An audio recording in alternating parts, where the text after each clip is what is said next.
Cette capsule va nous permettre de voir les 4 premiers outils de notre barre centrale.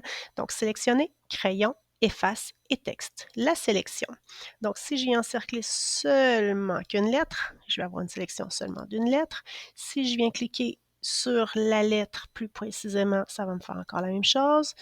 Je pourrais vous montrer comme ça. Donc, j'ai la reconnaissance de caractère ici. Donc, si je le fais, j'ai le C qui vient s'inscrire. Comme ça. Je vais le remodifier. Je vais tout sélectionner. Alors, je peux faire mon EasyWrite, ma reconnaissance. Vous voyez la reconnaissance d'écriture ici. Je peux élargir un petit peu. Si vous avez remarqué, j'ai ici avec l'intelligence la synthèse vocale qui peut se faire. Chad. Ici, je peux venir changer le texte, modifier des choses, modifier le type de police, la grosseur de la police, l'écriture, l'alignement. Je peux le cadenasser, donc c'est-à-dire le fixer à un endroit dans la page. Et ici, je vais avoir quelque chose d'intéressant avec le petit plus, comme certains logiciels. Donc, je peux mettre en avant, derrière, dupliquer, etc. Ce que j'aime, c'est celui-ci, Easy Copy. Easy Copy, ce que ça va me permettre de faire, quand je clique, j'ai le petit infini qui arrive ici. Dès que je clique dessus et que je glisse un petit peu, j'ai le mot qui se multiplie à l'infini.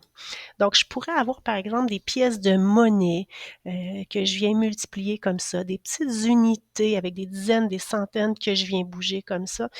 Ça peut être pratique. Et pour arrêter la duplication à l'infini comme ça, je viens faire le petit X, tout simplement.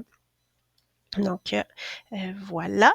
Donc, ça, c'est mon outil sélectionné. Ensuite de ça, j'ai le crayon. Donc, le crayon, je vais avoir différentes tailles de crayon en venant sélectionner une pointe différente.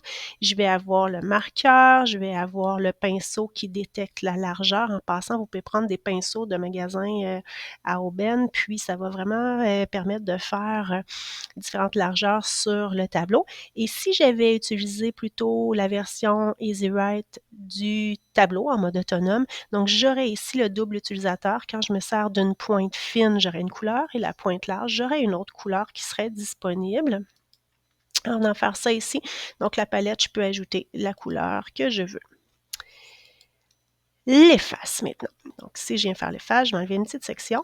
Ici, dès que je vais passer, ça va enlever l'entièreté et je peux faire effacer tout. Donc, ça nous demande au moins de confirmer qu'on veut vraiment effacer toute la page.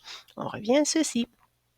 Mon outil texte, on l'a vu par la bande tout à l'heure, donc exactement les mêmes notions par rapport à ce qu'on avait. Ce que je pourrais vous dire pour la lecture, donc si on veut que ce soit en français, je viendrai dans Paramètres ici. Et là, quand on va aller dans la synthèse vocale, vous voyez ici, j'avais américain, anglais. Donc, je vais aller choisir français. Je vais laisser Hortense qui est là. Fermer. Donc voilà, c'était nos 4 premiers outils de la barre centrale.